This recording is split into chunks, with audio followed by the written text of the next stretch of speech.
If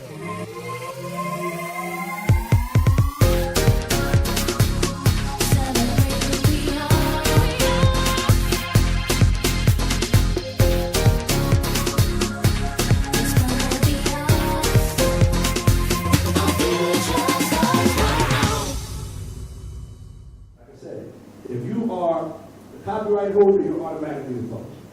The rights of a publisher are finding users, issuing licenses, collecting money, and paying the writer, also known as administration rights. All right? In exchange, the writer signs over a percentage of the copyright to the publisher. So basically, that's what I did. As the publisher or the copyright holder and the publisher, I assigned rights, the copyright, basically, over to someone else in exchange for $10,000, or in my case, $1. And I still make it $1. So they owe me $1. Traditionally, the publisher splits all income 50-50, like I was saying. There's a 50-50 split. The share of the money kept by the publisher is known as the publisher's share, and the balance is called the writer's share. Now, this is the part that I had to figure out, because in the beginning, when you get to PROs, and I think it's Echo down here, but we deal with, you have a question? No. Okay. I think it's Echo down here, but when we get to splits, which we'll cover in a second, I couldn't figure out at first, what's the writer's share and the publisher's share? Like, because they tell you it's a pie of about 200%. There's the writer's pie, which is 100%, and then the publisher's pie for 100%. Now, that gets confusing. The writer's pie deals with the writer of the lyrics, also the producer of the song as well. Whereas the publishing side is strictly the person that owns the copyright, basically.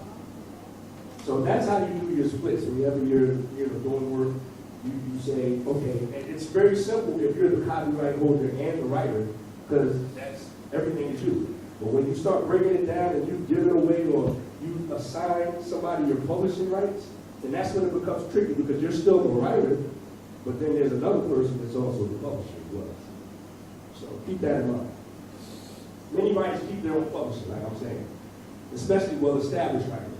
So, somebody like a Rihanna, or, Beyonce, blah, blah, blah, they're pretty much going to keep the writer's share and the publisher's share, right? But if you're a new artist, like myself, and I signed my deal, it's almost like it's a part of the deal.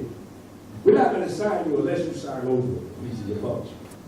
As a new artist, you don't have that leverage, and we'll get into leverage in a minute. But most times as a new artist, when you sign up with a record company, you don't really have the leverage to say, no, I'm not giving them. I mean, you can. Don't get it twisted. You can. And I would encourage that myself, but it all depends on what your priorities are. If you're more in love with the fame aspect of it, and you just want to be known globally, immediately, then you may want to consider that. But if it's something that you want to keep control of for the rest of your life, then I would encourage it. So now we get into performance rights society, PROs, or PRSs. The major performing rights societies in the United States. We deal with ASCAP, we deal with BMI. ASCAP stands for the American Society of Composers, Authors, and Publishers. BMI, who I'm with, who are you with, Tracy? You're BMI? BMI? Yeah. This is the manager, so she doesn't. Oh, BMI? Okay. I'm BMI as well. So we have ASCAP, the standing of American Society of Composers, Authors, and Publishers. We have BMI, Broadcast Music Incorporated. We have CSAC, which is newer than those other two. Those other two have been around for years. CSAC is relatively new, which originally stood for the Society of European Stage Authors and Composers. And virtually every country has the equivalent for its own territory, most of which are government affiliated. In St. Lucia, where we are, is the Eastern Caribbean Collective Organization. In other words, ECHO. Now, others like the American Society for Composers, Publishers, and European Society for State Authors and Composers, ECHO only gives it. only do songwriters. Yeah, so someone like me now. Okay. That's a fact.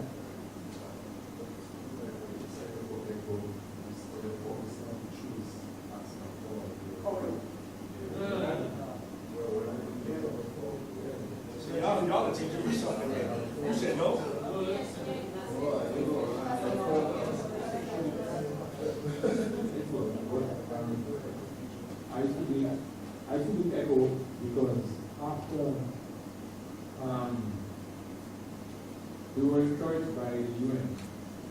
So each of these small islands to establish their own copyright society. And that is when stuff like ECHO involved. But what happens is that the copyright society is not. So for instance, my music, because I associate like with my music and it gets exposed outside, it's easier for me to contact with BMI. But when I went to ECHO and said, listen, I need to transfer to BMI. ECHO didn't want to leave ECHO because if everybody does that, ECHO will be the customer. So you can get a split membership. That's what I have. So maybe what you see there is what is facilitates a split membership, but ECHO kind of dictates to you that you should go to BMI or pass.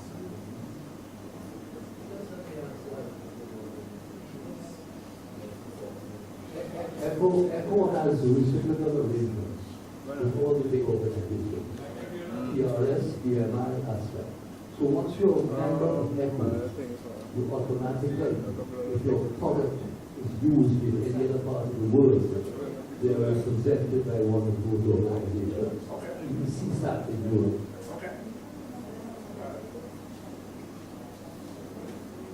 The point I'm making is that, unlike the others that would represent stage authors and writers, ECHO doesn't. So if someone is serious, like maybe Ford or Jerry Potter, you can like come to ECHO, you have to go to the national. Yeah, because ECHO doesn't need it to represent. That's the point I'm making. So yeah, you guys are teaching me something, because this is something that I had to, do some research on before I got down here. Of course, because we're in the States, so we only deal with there. We don't even, I heard you mention PRS as well. That's over in England, correct? Yeah. So, but you guys are giving me some information as far as how ECHO works and things like that. So that's good. So what these societies do is that they track your royalties with regards to performance.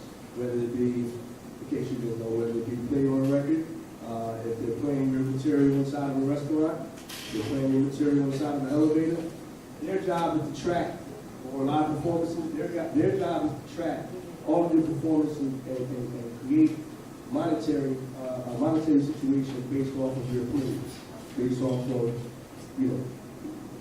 and due to the difficulty, that's why I got this other bullet point, due to the difficulty of tracking every song on every radio station, nightclub, etc., in the country to get a separate license for every song they play, we use a blanket license and performing rights societies. You know what I'm saying? So basically, what somebody does, and we'll go to the next slide, what someone does, and we'll get to the blanket license situation, the license that the performing rights societies give each music user is called a blanket license. So what they do is, let's just say, what's the name of this hotel again? It's the Bay Ridge. Okay. So if they decide to play music on this property, what they have to do is, they have to get a license to play your music on this property. So what they do is they'll pay a fee, a flat fee. I don't know what that fee is, but they'll pay a flat fee to one of these performing rights societies or organizations, and that allows them to play the music, or they give a license to this hotel to play your music based off of a flat fee. And based off of plays, that's based on your percentage of the royalty, that's how you get paid. Their job is to track the plays, the amount of plays, and pay you in return. Well, from my experiences and what I know, all the way to the music business, composers, my kids auditorium, on the desk, the front desk, I do know, truly speaking, that the majority of places that play local music, even locally, we don't get monies, monetary fundings. I don't know what's really going on. A lot of fishy things going on. I want to discover. I'm speaking frankly when I know it is totally unfair.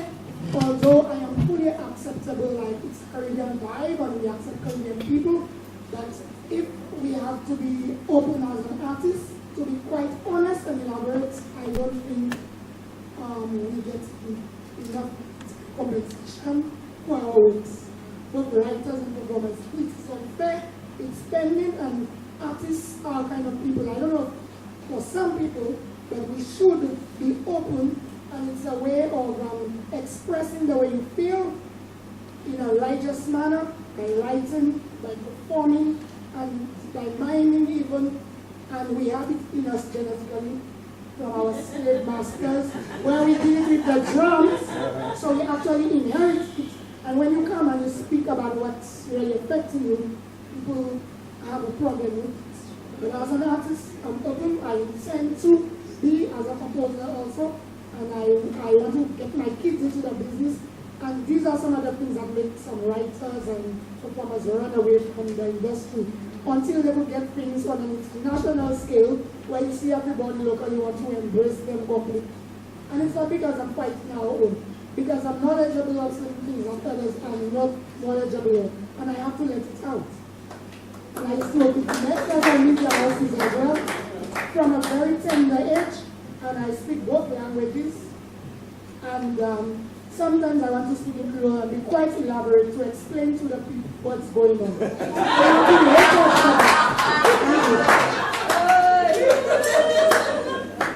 I can actually sit down now. She just basically expressed, but that's an issue. That's even an issue in the States, man. It's hard when you have material out there in the world, and once you put it out there for the public, it's hard to track it. Like, we only get paid, basically the payout in the States is what, every quarter, or is it every quarter, right? So that's every, 3 months? Every 3 months. So to me, there is no way, if you have a record out, a hot record out, whether it be a hot record or just a record that's moderate or what have you, there's no way that a society can track every single time somebody plays that record. You know what I'm saying? Whether it be at the block party, and I went to the block party last night, it was crazy. Oh my God, it was crazy. It was crazy. So when my man was DJing out there was a lot of records being played. You know what I mean? But there's no way that a society is going to be able to track all of those records that were played out there. You know what I'm saying? Even though they're supposed to, because if you play it in the public, it's supposed to be a situation where they're able to track that record. So I understand your frustration. You know, your records get played all the time, and you hear them, but the money doesn't add up. So, for example, if when they're playing the music, can they just give like a playlist and then submit that so the company would know what songs are played? For example, the DJ, radio stations, hotels-ish, that kind of thing. Yeah, if they're honest, but they're not, you know what I mean? But they're not trying to shell out more money than they have to. They already paid for the play. They're supposed to pay for the license to be able to play those records. They're supposed to, but they don't. You know what I mean? Let's just be real with it. They're not trying to, you know, shell out more money than they have to. And it's too hard to track. Like the DJ that was out there yesterday. He's in St. Lucia, right? That's just one person amongst billions of people in the world. You know what I'm saying? So there's somebody else in New Zealand that's doing the same thing. Like, it's hard for them to track everybody that's actually playing the record. You know what I mean? So what they do is they go after the radio stations where they know how to find it. You know what I mean? I think just with this offer that all over the world, your copyright is paid by sampling. So it's a matter of sampling the various radio stations that are playing the music. And of course, in these islands, you are definitely at a disadvantage because 90% of the music played in our areas are still foreign music. This is historic, and until we can get a change to that, Jamaica is about the only country in the region where you have almost 90% of local music being played. And we are in the reverse. But not really. Barbados is not in that yet. Because I checked with COSCAP, they only have about 60% maximum. But that's one of the problems that we are faced with. And until we are able to broaden our base of local music, that would satisfy the international standards and probably get, if you get a hit, well, it might be played abroad. But the average production, local production, never reaches the international areas properly. I just want to say, just to try and tie in everything that we were talking about with publishers and collection agencies, societies. I'm a member of ASCAP, and in order to, because I think also, they also offer a lot of different symposiums and just like BMI that you can go to, and a lot of literature on the business, and you can actually assign your rights to, for example, ECHO. So ECHO is responsible for this region, some of the Eastern Caribbean states. So you can inform, like for example, ASCAP, like you are collecting my royalties globally, however, not in the Eastern Caribbean. The ECHO will collect on my behalf in the Eastern Caribbean. Now, what I wanted to ask you in terms of having a publisher, most times if you're an undiscovered artist, an established artist, you would generally give your entire publishing to a publisher, unless you can negotiate a deal. You would retain, if you're a writer of the song, you retain 50%. Now, when you become a member of ASCAP, for example, if you just become a member as a writer, let's say in 1 year you get, there's $100 comes in for that particular song, for example. As a writer, you would only get $50. The other $50 would automatically go to the publisher. Now, if there's no assigned publisher, even yourself, if you're not assigned with them as a publisher, they keep that money in the pot. You don't even get that. So until you've assigned your publishing either to a publisher, you should establish your own publishing name. That's right. Okay, and then at least that $50, instead of going into the general ASCAP pot, will come to you as a publisher. When you are ready to then assign your works to a publisher or a percentage of it, then you'll get a percentage of that $50 as well as a publisher. Now, for example, as you said, not every collection agency can monitor every DJ playing your song, whether it's on the radio or a club or whatever. If as a performer you're performing, let's say I'm performing at Ultrafest in Japan, okay, and they obviously have to pay their blanket license fee for their event because there's so much music being played. Is it therefore, and that's where in a sense the knowledge and the expertise of your assigned publisher is supposed to come in. Are they then responsible for making sure that, because it wasn't just like a one radio airplay, it's actually a performance, a live performance, which carries more weight in terms of how much money you're supposed to receive, rather than just a radio airplay. Is it therefore your publisher's responsibility to make sure that you get that money from the Japanese collection agency brought over to ASCAP? Now it will be a foreign royalty, so it normally takes 18 months to come through. It doesn't come through within the same calendar year. But most things should be kind of computer generated now, where it's automatic. If you perform, like when you perform at the jazz festival here, you're supposed to give them your performance log of your set list. Now that set list hopefully will be the majority of your original music, which you then get paid for, but then you might do a Bob Marley song or a Third World song or a Beyonce song, which is not your song. You can perform it, but because you're performing their song, Beyonce is supposed to get money for that. Theoretically. Yes. Now, when you're, therefore, what I'm asking you, it could be an automatic thing where that collection agency in Japan, for example, writes down your log, your performance log, and then you get your royalties based on what they've generated on a computer basis. Because I see, when I perform here, I see what, if I perform here or here in Caribbean, for that matter, it logs on ASCAP that I performed here and I get X percentage or X amount of money for that performance. So it does show the process does work. It might not be a lot of money, when it comes back around, but it does work. But is it really your publisher's responsibility to make sure that you get that money for that live performance in Japan? Because at the end of the day, that's what they're supposed to be getting paid for. Absolutely. And to piggyback off of what you're saying, that's why most people, instead of doing a 50-50 deal with a publisher, they'll do a smaller percentage for somebody to do the admin. And that's what you're talking about. They'll do an admin deal. And basically, those percentages are smaller. They're about 5%. Instead of doing a 50-50 deal, you do an admin deal for somebody with maybe about 5%, and their responsibility is to track. You hear me? Like, that's a lot of work. I'm not gonna front. You know what I'm saying? I have my own record company. You have your own record company. You know, we're independents. And there's no way in heck, if I could use that word, there's no way in heck that I will be able to track every time by myself, be able to track every time my record gets played. There's no way. So most people, they'll just do an admin deal with somebody, and that'll be their responsibility. Because I mean, the administration is a lot of work. There is well, you can do an app. Hold on one second. I just wanted to explain the situation. For example, we had a recent situation where the cinemas, there's a cinema here, and there was a situation where the cinema was being called upon to play the music performed in the films. And ECHO was the organization raising the issue that they needed to collect royalties for artists whose music would have been played in movies. It was actually for the commercials. For the commercials, for the commercials. The local commercials. Yeah.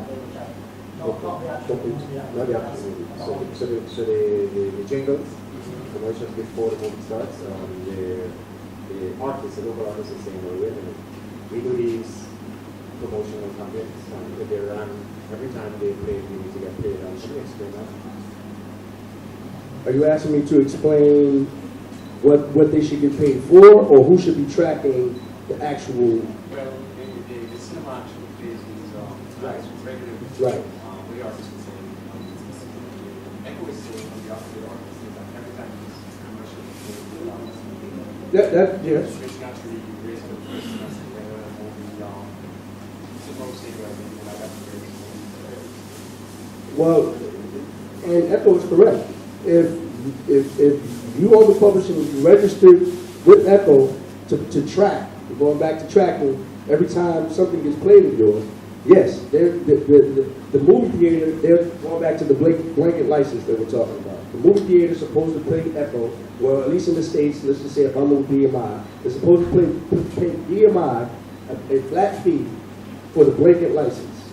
If that movie theater does not pay ECHO for that blanket license, then yes, ECHO or even yourself have a right to say, hey, you can't play my records or a piece of my work without my permission, or I need to get paid for the work that you're playing.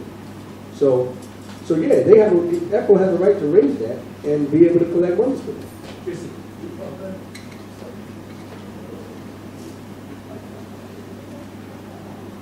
So here's what. We have a perennial problem here in that, except you are very well established, not enough of your music is played locally. And the way to get around that is, what I've realized is most of us, once we're on the island, perform at the hotels. You're doing 5-6 nights a week. So the same way, when I do jazz festival, I present my playlist after, and that is presented to the Copywright Society, and I get paid for me performing my music. So every time you perform in a hotel, just prepare a playlist and hand it into ECHO, and they have to pay them. If they don't come and check, what's that? No. Even if my music and I play, I have to get paid. Once it is registered. What I'm saying is that most of the guys that perform at the hotel are performing their music, so when they hand in the pay sheet, they still are getting paid. Well, okay, I'm making reference to the. I'm making reference to those of us who play our own music. If you're performing over 5 nights a week, it makes sense to play your own music. Just play it. And then prepare a playlist and hand it into ECHO. So you're getting paid for, if you perform in the hotel for an hour and a half, right? In the hour and a half, play 30 of your songs.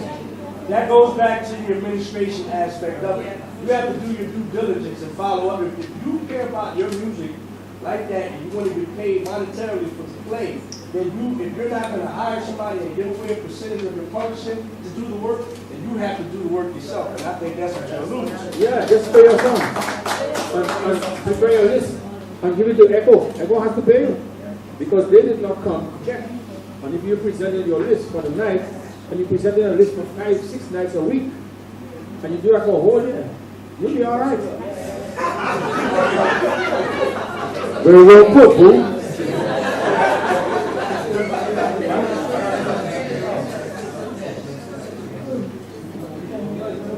No, but what he says is true. That's where the admin work comes in.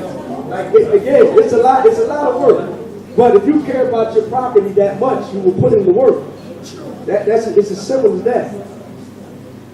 You have to care about your work that much in order to take the time out to put it and track and figure out who's playing my stuff and where I need to get paid and who needs to pay me. It's work, but it's your stuff. It's your property. It's like your house. You know what I mean? It's like, anything that you own, you have to put in the work.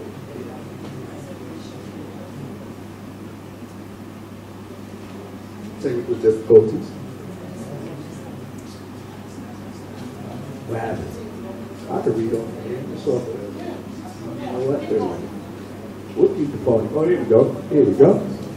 All right, so as we've been discussing, there are ways that you're supposed to get paid with regard to your royalties and what PROs, where PROs are supposed to track.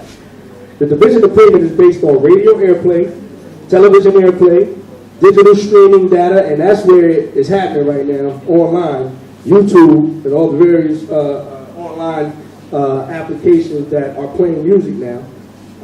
Live events, and Muzak, which is elevators, grocery stores, waiting rooms, and we went over that.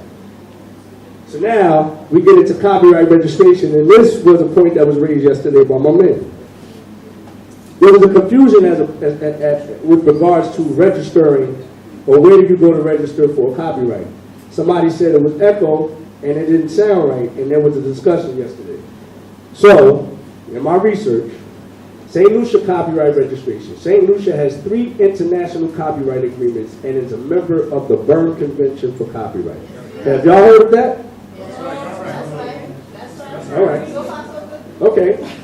Okay. So I wish the person that was in here yesterday that gave misleading information that said echo covers your copyright. That's not true. They pay out for your royalties.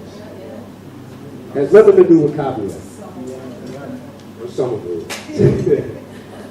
The Copyright Index operates in St. Lucia under the International Copyright Agreements and is recognized in all countries all around the world as a copyright authority providing official copyright registration. Have you guys heard of the Copyright Index? No.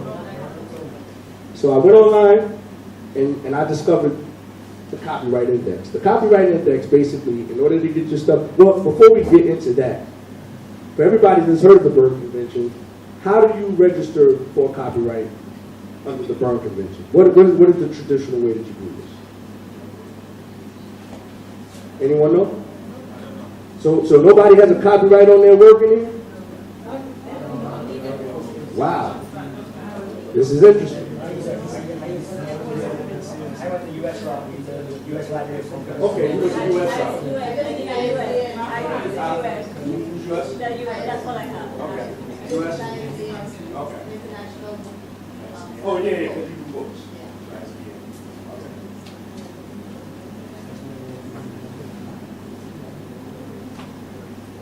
If it's self-register, which is typically documentation in a work or meeting documentation. Did you hear what he said? No. So basically what you can do is called a performance copyright. You know what I mean? You write your song, you just mail it, you know what I mean, and it comes back to you, don't open the envelope. You know what I mean? I think that's one of the most effective way, and all of my songs I've written are basically what I've done. I just mail it back, and then I just got back the mail and I don't open it. Because then what happens, you get the mail stamped, and once you break that seal, then everything's exposed. But if you hold it, I mean, I don't know how effective it is, but I know I've heard it's very effective. And what he says is true, because I used to do that back in the day before I got signed and all that. And it is true, but to me, if somebody decides to steal your work, it's harder for you to defend yourself by doing it the poor man's way. Not saying that you can't, but it's harder to do it.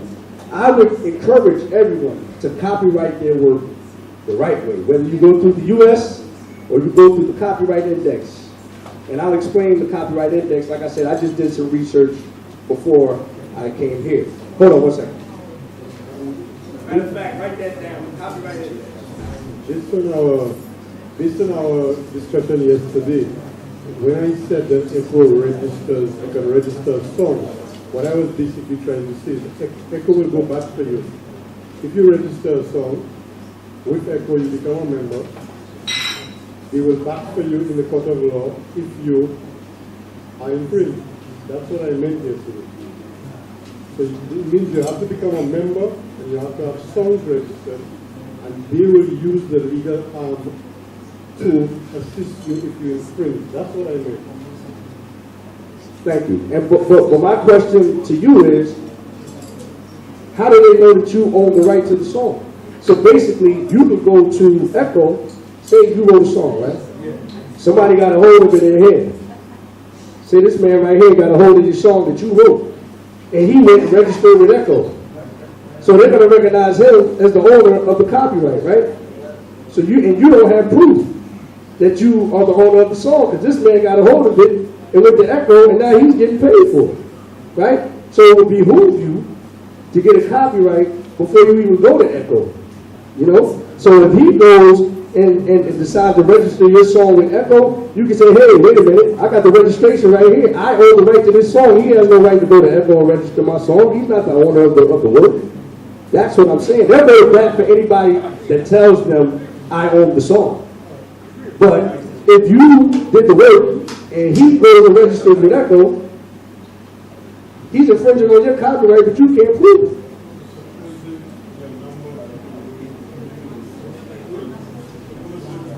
Supposing you had a number of writers, more than one composer, and the song is registered using the notification of works form. And for 2 years, 3 years have passed, and there's no conflict after that. Would you someday hold on the song? At least from a registration point of view. I mean, I know of cases where 5 years later the song, there's a conflict. But that's what we use in the CMO in the Caribbean, to settle conflict. So, because you could easily have a song registered in St. Lucia and someone in Trinidad, that we have right now. We have a number of incidents or situations where rhythms have been done. And like one guy would sell a rhythm to a guy in Trinidad, and then that same rhythm is used in St. Lucia. What did he sell? Did he sell the rhythm, or did he sell the use of the rhythm? You understand why I'm coming from? So that's the point I'm making, is that as long as there is conflict over a period of time, over a number of years, I would say, from that point of view, that you are the owner of the track, or part owner of the track. And that is truly a conflict that he just described. So I'm going to say, let's go to Business 101. Before you let that record out to the public, before you let anybody hear anything that you've done, register the work. So you don't run into the problem of a conflict like that. Because now it's been exposed to the public and everybody wants a piece. But nobody has identified what piece of that property that they own because they did not register it before it went out to the public. So do the paper, again, going back to admin again. Do the paperwork first, you save yourself a lot of trouble in the end. Register the work first. Get your splits together first before you record anything. Understand? I understand everybody wants to rock out. Right? Mm-hmm. I think you should explain to the guys because of the speech. Okay, we'll jump right into that. So when I say register your work first, and Boo just brought up the split sheet aspect. So the split sheet is determined with regards to who actually are or have rights to the songs in the beginning.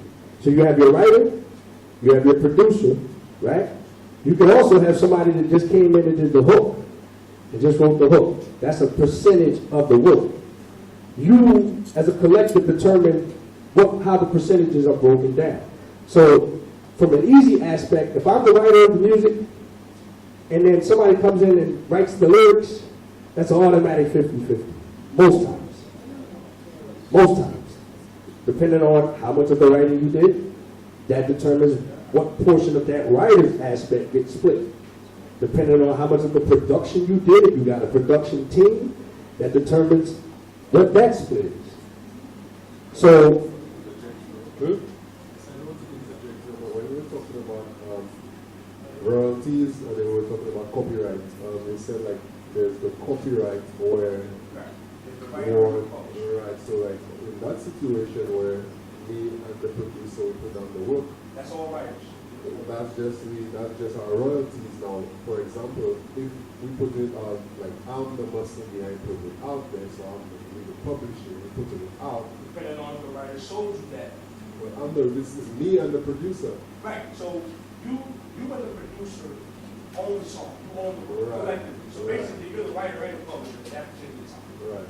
Now, if there's somebody that comes in that wants to put money behind putting it out there so the masses can hear it, he may negotiate with the writer and the producer and say, hey, man, I can get your records out there worldwide, but I need you to sell me a piece of the publisher. Matter of fact, not sell you, I want to take a piece of the publisher. But what I was asking though is like, because in St. Lucia, mostly everybody goes the echo route and gets royalty, but we're speaking about copyright.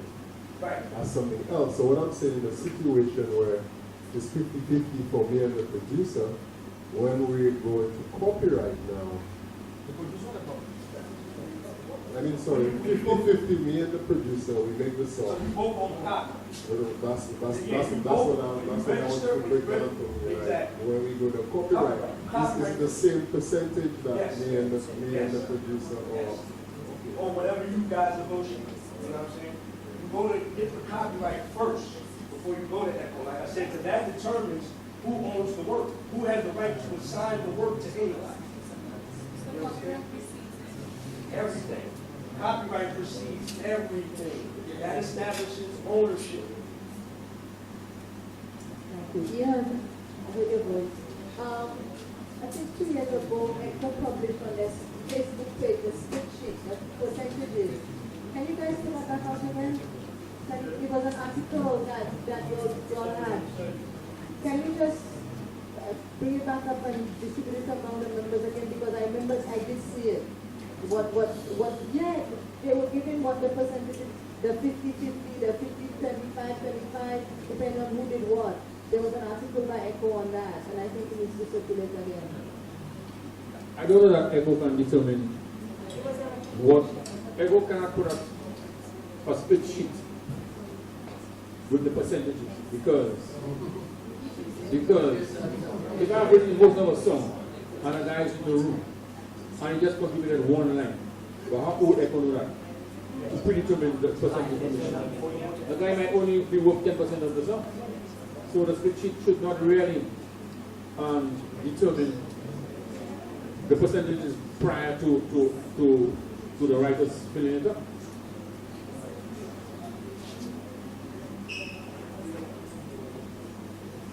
So does everybody understand the difference between copyrights and royalties?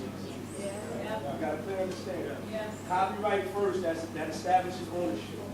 Whoever owns the work, they determine everything.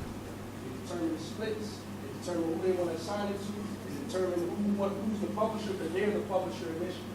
So you can sell or give, which I don't encourage. Don't give away your publishing because that's the way you get paid. Whoever owns the publishing, understand.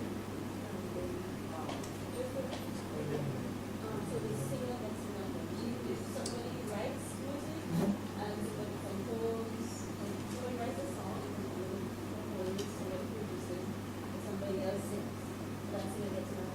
Well, okay, let's get into that. So the owner of the work determines who gets paid, like you said. So the owner of the work brings in somebody, which the owner of the work is the writer and the producer.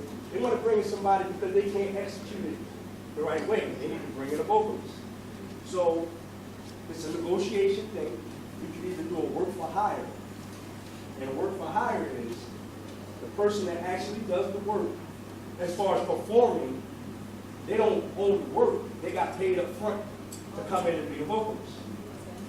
Or if the work for hire is popular, let's just say it's a Beyonce, she can determine, hey, I want a piece of the publishing. I want a piece of the ownership because basically my name is going to carry the weight on this record. So to answer your question, the performer who actually didn't do the writing and didn't do the production, they don't own any of it. But depending on their clout, depending on what type of position they're in, they can demand certain things to get ownership of that record. Just to kind of expand on what you're also saying, because I've had experiences with artists that I've worked with before, and there's confusion as a result. When you're writing a song, you might be collectively owners of that song. You both have a copyright of that song. You're both writers of that song. Now, when it comes into actually who paid for the recording of that song? If you go to a studio and you own, we might have written a song together, but if I've gone and paid for the production and recording of that song, I own the master license of that song. That's a whole other thing. So just because you own the song, it doesn't mean you can take that recorded song that we have now, that we both own the writing to, and put it on your own album or sell it yourself. You can't do that because you can re-record that song. Sure. You know, totally re-record it with my permission too as a co-writer. Right. But you cannot take that recording that I've paid for and call it your own, that master recording. That's what a record company does. Right. They own the masters because they paid for that session. They paid for that recording. They don't necessarily own the song, but they own the master to the song. They own that piece of property that you recorded that song on. So what was the situation of Ray Charles? Because he reminded me of the master. Oh yeah, well, Ray was smart. Ray was ahead of the game. Ray negotiated. Again, it's about the leverage in the cloud. Ray saw himself in a position where he could go to the record company and say, hey, I'm not going to make you guys a lot of money. So in return, I need certain things. And one of the things that he asked for was the master, right? So it depends on the cloud. I think, can you address the dangers of having people in the room when you're writing and they are not contributing to the creation of the song? Because that's a dangerous thing, you know? Yeah. Matter of fact, I don't need this. And people who make no contribution to the song, the mere fact that they're there, when you're writing, you're organizing writing a song, you don't necessarily want dawn inside there. It's arguable. You can say her aura there, her energy there, added to the writing of the song. She can say that, well, I wrote these 2 lines. She really didn't write anything. The onus on us to prove that she can do it. Well, that's why I say you establish everything up front. So you don't have that situation, right? What did we say yesterday? We talked about trust. That was one of the first things, I forget who addressed that. That's right. Yeah. You barter work with people that you can trust. Because you will encounter a situation like that. There's somebody in the room that wants to get paid, and they wrote 1 bar. Or they didn't write it. Or they didn't write it all. It's not the whole thing. Yeah, like you. Like you last night. Yeah, so I think exactly. And you have no opinion. So I couldn't claim that I wrote any of that song, but I was knocked out, right? But yeah, but that's what happens when you don't take care of your business up front. If you take care of the business up front, we won't have these type of issues. So I'm asking Flo and I'm asking Tracy, so the principle is that we keep them out of the room. For me personally, if Tracy and I are working on a song and there's somebody I don't trust in the room there, I don't want you there. Even if you get offended and I ask you to leave, then I really don't care. Because this is the business of our music. Right. And if you're in the room and Tracy and I are working on a song, and like last time we were working, and there are certain things we want to change a little bit, you know, and because Tracy and I have been working together for so long, and it's based on the investments, and we trust. There's a trust we have already established. But if somebody else comes into the room and the person makes no contribution, and the person has heard a change that we've made, the person can say, but I'm the one who suggested that afterwards. And the person really didn't suggest that, so what do we do? So it's better not to have the people. If you don't know these people, even if these are people that we know, Hold on a second. you don't want stray people. You cannot hear me? Yeah. You don't want straight people in your session. Everybody's got a phone. Everybody's got something where they can record, and everybody's leaking everything. Everybody's making money off of their leaks, and we can't control DJs, we can't control mixtape makers, we can't control people who have their own little YouTube channels. If you don't know who it is, and you really want to keep it a secret session, then don't let them in. And here's the other thing to be careful of is your engineer, because they're leaking too. Their engineer assistants, they're leaking things. So if you want to keep everything to yourself, and you want to keep it private, secret, and release it when you want to release it, have control over your release, then you really don't want to have stray people. And then you can also make the studio accountable for leaks. Closed sessions are real, and you just don't need to have everybody in your sessions. If you're really that concerned, then closed sessions. Your engineer who's responsible for leaks, as much as you can. I don't even know if you can charge them or something like that. Well, Sign something and that makes them liable. Hold on 1 second. I am very particular about who I work with. So I work with one of 3 engineers. And when I'm writing, I write by myself in my studio. And I never want to have an audience because it can interfere with my creativity. And the one time that someone in New York offered me a studio for free, the engineer, he videotaped me when I was doing my reference vocal, probably about 1.5 minutes, and posted it on Facebook. Oh, wow. And not to mention he was the worst engineer ever, but he got a tongue lashing, and I'll never do that again. Free ended up costing me. So I'm going to stick with the people that I trust, because it makes a difference in how quickly and effectively we're able to finish the project. And when I go to the studio, I go alone.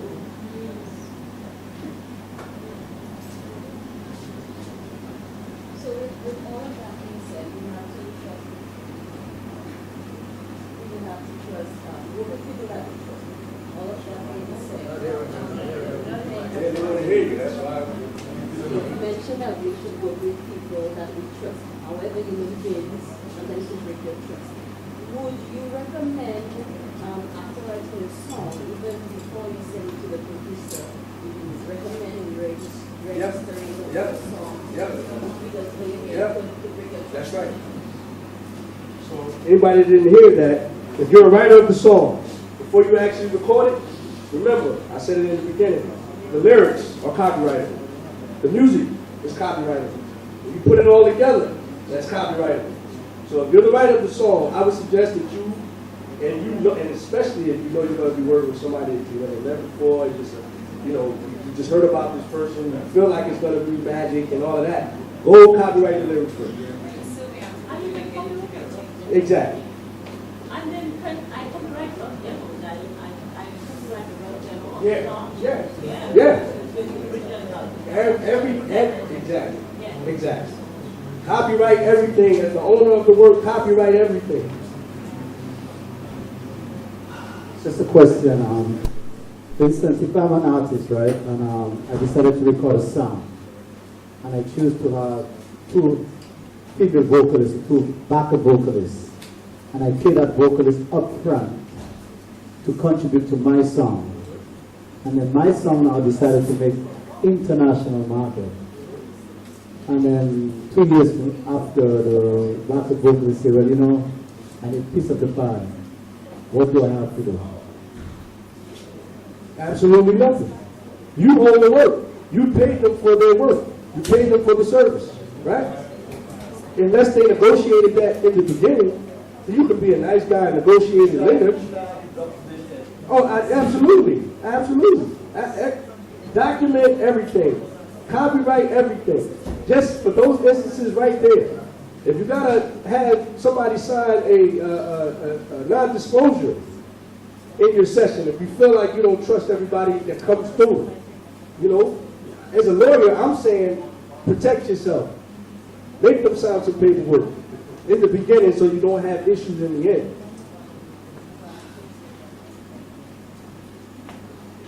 There's a thing that comes up quite regularly, where you have, as you say, somebody in the studio with you, another musician. If you pay them for their time in the studio, I want to just answer that you pay them for the session. So, and also the studio has been paid for the time in the studio. So, they should not then have any lien on the copyright. I just want you to enlighten us on that. Because it happens often, you go to a studio, you pay 3 musicians, they may contribute something, I don't know, a bass line, which is nice, but the point is, you paid for the time, you paid for the effort, it's done. So, and then the studio, you paid them for their time. So strictly speaking, I'm asking, shouldn't you then be the owner of the entire copyright of everything that is there, because you paid them for it? Yes, absolutely. Everybody got paid, everybody got hired. They got hired to do work. That's a work for hire. That. I'm just saying, for what Gene said though, I'm picking up from what he said. If you bring in a musician, for example, and you bring in a bass man, and he basically gives you a whole new bass line that you didn't have before. Yes, you might be paying him a session, but then he might be at a point where he can rightfully say, well, listen, this is a brand new bass line that I've written, maybe right there on the spot, so I therefore want a piece of the writing, because he's written a bass line for you on the spot there, so it might not be a work for hire, depending on how I still say that that's a work for hire, because it's a part of it, because he didn't get paid to. I still say that's a work for hire because he didn't get paid to become a writer. He got paid to play, right? He got paid up front to play. But if you have your own bass line and he comes in and plays it, then fine. But what if you just give your whole bass line? Okay, well I guess.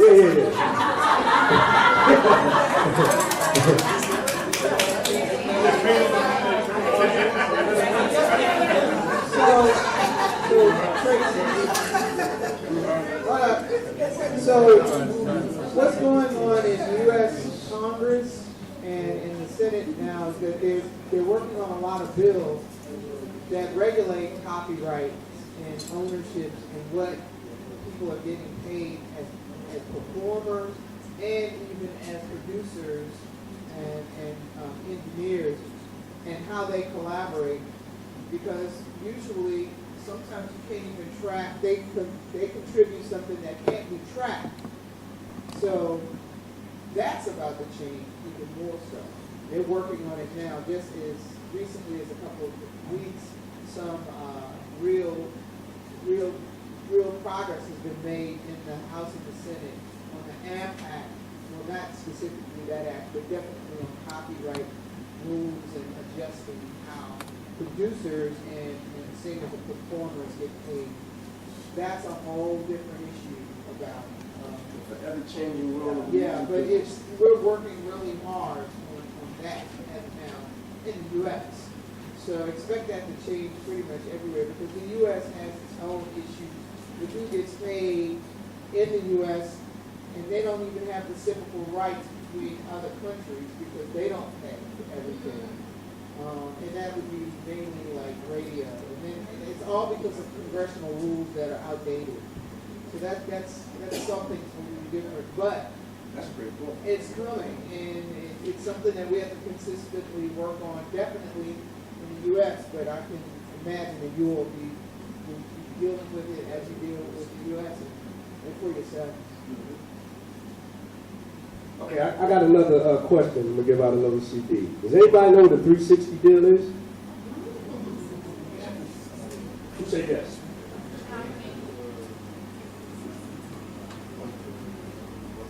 That's when the record label owns a percentage of everything.